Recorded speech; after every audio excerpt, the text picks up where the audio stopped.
Hey all, at osmtxreviews.com. You're watching our full video review of the LG Vortex. The Vortex is a Android 2.2 Froyo smartphone here in the United States that's created by LG, and it's basically Verizon's wireless of the famous LG Optimus lineup of budget low-end smartphones that has really hit every major carrier here in the US. For example, on T-Mobile, this device will be branded as the LG Optimus T. On Sprint, it'll be the LG Optimus S. But instead of calling this LG Optimus V, Verizon went with a more interesting name, the Vortex. Of course, being a low-end budget smartphone, the main emphasis on this product is, again, affordability and also the ability to really easily customize the handset and use it and access all the core functions like calling people, browsing the web, and just basically making the interface easy to use, fun, and customizable, so it's going to appeal to a wide array of first-time smartphone buyers. In terms of design, it's a fairly good-looking device, and it feels pretty solid in the hand thanks to the use of a lot of soft-touch materials that make the device really easy to grip, and also a Corning Gorilla Glass covers the front of the product. An interesting thing to note here is, although the front is made out of glass, compared to some of LG's other offerings, the glass felt a little bit more plasticky than usual. So if you're pressing down and selecting things, it feels a little bit more slick, which in my opinion didn't feel as good, but it's still a very responsive and easy to use capacitive multi-touch enabled touchscreen. On the front of the device, you have access to a earpiece, and below that you have access to the standard Android buttons. These are brushed aluminum, and they are risen above the surface for easy access, and you can see that they correspond to the menu, the home, the back, and the search keys. On the left-hand side of the device, you have access to a micro SD card slot that's hidden behind a door. It's a great feature here because you don't have to actually remove the back cover just to swap out memory cards for movies and media files. But an important thing to note here is you have to have a micro SD card inserted if you want to take pictures and record videos out of the box, because this device has basically zero built-in memory in terms of specifications if you don't add a memory card when you first purchase it. On the top of the device, you have access to a 3.5mm headphone jack for listening to music files. You can also use the loudspeaker on the back, which is pretty loud and pretty decent, but it's not stereo quality. Also, you have access to a power on and off key that's a little bit small for our taste. And on the right-hand side, you have access to a large volume rocker. And on the bottom, you have a micro USB charging and syncing port and microphone. And again, on the back, we have access to that 3.2 megapixel camera. It doesn't have an LED flash, but it does do a pretty good job of focusing into images. And we'll see that in a second as we review the user interface. Overall, again, this device feels pretty decent in hand. It feels has a nice weight to it. It's not too heavy, it's not too lightweight, and you can find the battery, of course, underneath the back cover. Turning the device on, we'll be greeted by pretty much a traditional experience in terms of Android. Verizon and LG didn't do too much customization. Of course, Verizon added a few of their widget support, and of course some what we call bloatware software, where they loaded it with a lot of their own services. But luckily on this device, it's a pretty minimalist experience. There's not too much unneeded applications, and if there are, you can always install them by yourself. In terms of performance, this device has it's definitely in the range of the 600 to 800 megahertz processor power range. So it's again on a low end of smartphones in the 21st century, especially here in 2012, 2013. But with that in mind, the device actually was surprisingly snappy and responsive for accessing most of our applications and scrolling through drawers, opening up apps. Most things ran without a hitch up, and we were pretty impressed overall by how LG optimized the processor to make it run, a little bit more faster on a newer version of Android than on older phones. Taking a closer look, on the top of the device, you have access to your notification drawer, just like mostly all Android devices out there. You have access to your time, to your other notifications. And the main important aspect here is if you drag down the drawer, in addition to displaying your different notifications, you also have a built-in selection on the top to turn on and off different wireless options. To turn on the wireless airplane mode to take off the 3G capabilities. This is your GPS mode, where you can enable or disable the GPS functionality for geotagging and of course navigation software. You also have a Bluetooth mode for turning on and off Bluetooth. Also have a Wi-Fi and also a clock or a volume control to mute or unmute the sound on the device. Another interesting aspect of this phone is that instead of using Google's search functionality, this actually takes advantage of Bing search. And for the browser as well, the default pages are set to Bing instead of anything Google related like Gmail. And even for maps, you don't have Google Maps, you have Bing Maps. This is something that's quite interesting because we can't really figure out why LG and Verizon did this, considering they were both in pretty good grace with Google the last time we checked. So the fact that they went with Bing is strange indeed on a Google phone. Opening up the app drawer, you'll see that some preloaded applications on this device include 3G mobile hotspot to use the handset as a hotspot for other devices. You have a backup assistant, Bing, a browser, which is a standard one that supports multi-touch, and accelerometer for rotating the screen. You have a calculator, calendar, a camera, City ID, which is special on this product. You also have clock, contacts, email, Facebook for LG devices, gallery, email, a Kindle reader built on in, some different applications for messaging, for music, for phone, news and weather, settings. There's a game that I downloaded by myself, but you also have access to ThinkFree Office, which is preloaded on this device, so you can edit and create new Word, Excel, and document devices on the go and on the fly, which is a great feature to have, especially if you plan on doing a little bit of work on the phone.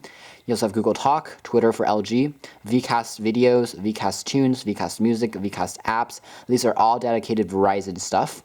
You also have access to a video player, which is kind of rebranded from the typical Android one, a voice dialer, a voice recorder, a voice search button, a dedicated YouTube application, and VZ Navigator, as on all Verizon phones with GPS service, and of course a voicemail icon.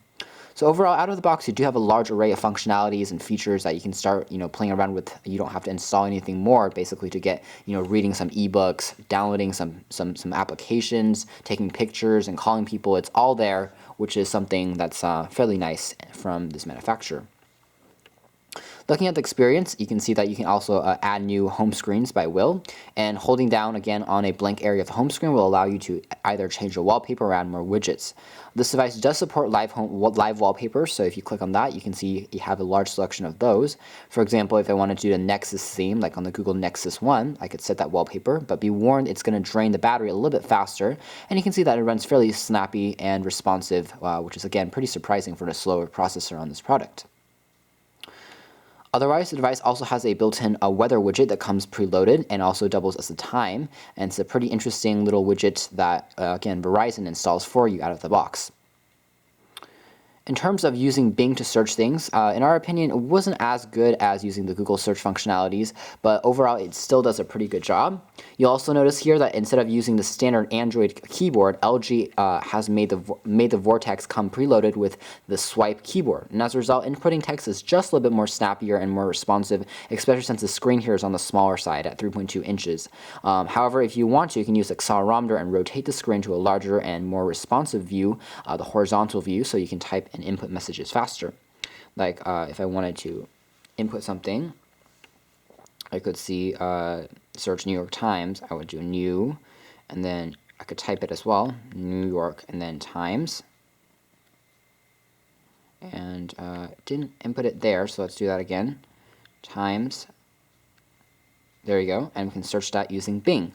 Again, it's fairly fast over 3G. Over 3G, the device is still fairly speedy, but of course, your best bet for if you're going to plan on browsing a lot of internet-connected data, then using Wi-Fi is going to be a good idea because it's not going to cut into your monthly fees for data usage, and also it's going to be a little bit faster than traditional 3G. You can see here that multi-touch will work on specific pages. If we press the New York Times, we will load that there, and you can still see that it's still kind of customized to Bing. So pretty interesting decision there as far as whether LG did it or Verizon did it. Let's load the View Desktop page so we can take a look at pinch to zoom support. As far as battery life goes on the LG Vortex, it's actually fairly decent. We noticed that some people who posted reviews already on this handset said the battery life was atrocious, and it couldn't last them through even a single day of use. Well, compared to other smartphones that also run on Android, battery life is actually pretty decent. We got around 3 to 4 days of continuous usage out of this product before we had to recharge it, which is impressive because you have to keep in mind here in 2012, 2013, that smartphones are basically designed to last you through an entire workday, and that's it. You have to charge it daily, and that's considered good battery life because you're constantly checking your emails, constantly connected to Wi-Fi and stuff like that. You can see here then it's not as fast as some other products out there with 1 GHz processors and dual core processors and quad core processors, but it still does the job nicely and pretty simply. As far as voice recognition goes, it's pretty responsive. The microphone did a pretty good job of picking up sound. However, sound quality when we're calling people, they said that our microphone was a little bit tinny, and they definitely noticed that we were calling on a cell phone instead of using a home phone. Luckily, the same can't be said about on our side of things. When we were listening to our callers, we thought that things were pretty responsive, and we could hear their voices just fine over the earpiece, which is loud and crisp, which is also good. In terms of Bluetooth connectivity, we did find that Bluetooth was a little bit on the non-responsive, not really working side. Connecting to Bluetooth headsets and accessories is a fairly easy and no-frills operation, but in terms of distance and signal strength, it's a little bit weaker than what we're used to. If you start to travel away from the phone by more than a few feet, then the device might drop the Bluetooth device completely, and you have to reconnect, which can get a little bit annoying and tedious. So don't know why this is actually taking that long to load, but let's go on a different site if this is going to be so slow. Actually, let's go directly into the browser, which is one of the 4 permanent or fixed icons on the device. Even as you use the interface, it's going to kind of stay on the bottom, and they correspond to, again, to the phone book, to calling people, the phone book, the messaging button, and also the web browser. So there you go. We loaded the New York Times finally on here. And you can see that pinch to zoom support, you would just pinch your fingers like so. And yeah, you will notice that the device is more sluggish, I guess, than perhaps experience you might find on the newest iPhone. But if you use the more optimized mobile version, it's going to work just a little bit better, which is always a good thing to see.